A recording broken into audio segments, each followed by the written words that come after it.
Hello friends, यह video APH emergency से related है। इस वीडियो में हम जानेंगे कि एपीएच होता क्या है और कैसे काम करता है। इसके साथ ही जानेंगे कि एपीएच में फायर की कंडीशन क्रिएट होने पर कैसे हैंडल करेंगे और ब्लैकआउट के टाइम में मेन मोटर और ऑक्सिलरी मोटर फेल होने की कंडीशन में एपीएच को कैसे प्रोटेक्शन प्रोवाइड करेंगे। साथ ही जानेंगे कि एपीएच ट्रिप हो गया तो कैसे हैंडल करेंगे। तो वीडियो को स्टार्ट करते हैं। एपीएच का full form air pre heater है। जैसा कि नाम से कंफर्म हो रहा है कि एयर को यूटिलाइज करने से पहले हीट प्रोवाइड करना। यह बॉयलर का ऐसे सीरीज है जो कि बॉयलर की एफिशिएंसी बढ़ाने में हेल्पफुल होता है। यह फ्लू गैस के हीट को हीटिंग बास्केट के द्वारा ऑब्जर्व करता है और प्राइमरी एंड सेकेंडरी एयर का टेम्परेचर इंक्रीज करता है। प्राइमरी एयर का यूज पल्वराइज कोल को मिल से फर्नेस तक कैरी करने के लिए किया जाता है और सेकेंडरी एयर का कोल कंबशन के लिए एयर की रिक्वायरमेंट को फुलफिल करता है। एपीएच वेरी स्लो स्पीड पर रोटेट होता है ताकि फ्लो गैस से हीट को ऑब्जर्व करने में और एयर को हीट प्रोवाइड करने के लिए सफिशिएंट टाइम अवेलेबल रहे। एपीएच में मेन मोटर के साथ एक ऑक्सिलरी मोटर होता है जो एपीएच को रोटेट करता है। इसके अलावा एक और मोटर होता है जिसे एयर मोटर कहते हैं, जो ब्लैकआउट के टाइम में इमरजेंसी कंडीशन में यूज़ किया जाता है। एपीएच इमरजेंसी में सबसे पहले बात करेंगे कि ब्लैकआउट में एपीएच को डैमेज होने से कैसे बचाया जाता है। ब्लैकआउट के टाइम में मेन मोटर और ऑक्सिलरी मोटर ट्रिप हो जाता है।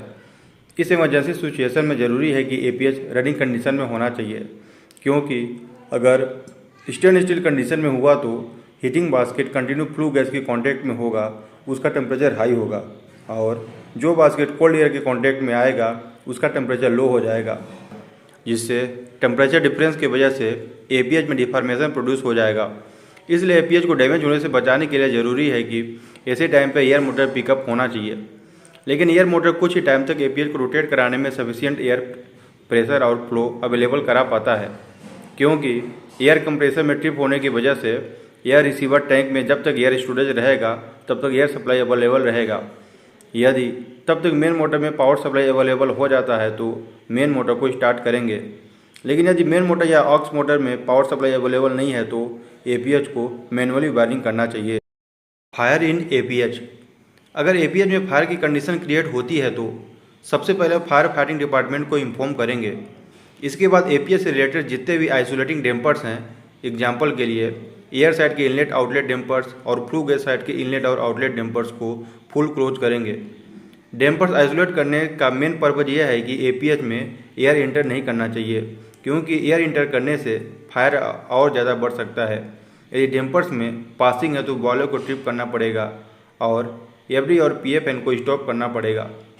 फिर एयर साइड के डक्ट और हॉपर के ड्रेन वाल्व को ओपन करेंगे। ओपन करने का मेन रीज़न यह है कि जब वाटर का स्प्रे एपीएच में किया जाए तो वाटर बाहर निकलने का पाथ क्लियर होना चाहिए। इसके बाद फायर वाटर सप्लाई वाल्व को ओपन करके जहां पर फायर कैच हुआ है उस जगह पर फोकस करेंगे। इस कंडीशन में एपीएच रोटेट होना चाहिए ताकि हीटिंग बास्केट में डिफॉर्मेशन प्रोड्यूस ना हो। अगर एक एपीएच ट्रिप हो जाए, एक एपीएच ट्रिप होने के कंडीशन में सबसे पहले कंफर्म करना चाहिए कि फ्लू गैस और एयर साइड के डैम्पर्स ऑटो में क्लोज होना चाहिए, नहीं तो मैनुअली क्लोज करना पड़ेगा, क्योंकि एपीएच ट्रिप होने के बाद स्टेन स्टिल कंडीशन में आ जाएगा। इस केस में अगर डैम्पर्स क्लोज नहीं हुए तो फ्लू गैस कंटिन्यू एपीएच में इंटर करेगा और हीटिंग बास्केट हीटअप होता रहेगा, जिसके वजह से हीटिंग बास्केट में डिफॉर्मेशन प्रोड्यूस हो सकता है। इसलिए डैम्पर्स का क्लोज होना ज़रूरी है। फिर लोड को कम करेंगे। उसे कम करने के लिए मिल को ट्रिप करना पड़ेगा ताकि जितना जल्दी हो सके उतना जल्दी लोड को कम किया जा सके। फिर रनिंग एफडी और आईडी फैन के द्वारा फर्नेस का प्रेशर कंट्रोल करेंगे। तो दोस्तों, आपको ये वीडियो कैसा लगा कमेंट में ज़रूर बताएं और ऐसे वीडियो को देखने के लिए चैनल को सब्सक्राइब करें। धन्यवाद।